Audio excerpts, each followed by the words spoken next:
बिस्मिल्लाहिर्रहमानिर्रहीम। कोटला रब अली खान चौधरी फैसल गुजर किसी को भी कोटला का अमन तबाह नहीं करने देंगे। बैसाखियों के सहारे खौफ फैलाने वाले सुन लें। इब्तदा सरप्रस्तों से करेंगे, गैरतमंदों की तरह जीना जानते हैं। हमारी तारीख हुआ है, हमें दीवार से लगाने वाले खुद दीवार के साथ लग गए। कोटला के अमन की खातिर खामोश रहा। इंतजामिया कोटला के वाक़या पर संजीदा नोटिस ले, वरना हालात की तमाम तर जिम्मेदारी इंतजामिया पर होगी। इन ख्यालात का इजहार चौधरी आबद रजा एमएन ने सदर पाकिस्तान मुस्लिम लीग नून गुजरांवाला डिवीजन ने चौधरी मुदस्सर सुबहानी की रिहाइशगाह पर पुरहुजूम प्रेस कॉन्फ्रेंस से खिताब करते हुए की।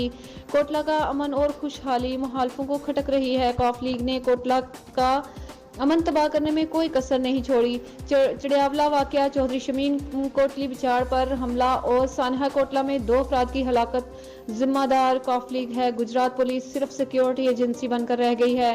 हमने खून का दरिया अबूर करके अपने प्यारों के जनाजे कंधों पर उठाकर कोटला का अमन बहाल किया है।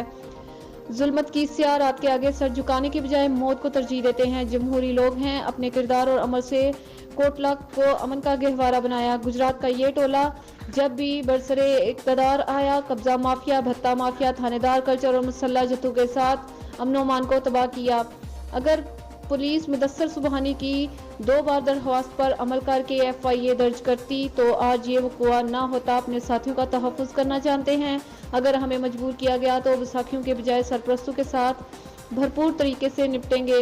पुरहुजूम प्रेस कॉन्फ्रेंस में चौधरी मुदस्सर सुबहानी, गवाहान अदनान, हालिद भट्ट, मलक तसव्वुर हुसैन पाशा ने भी खिताब किया।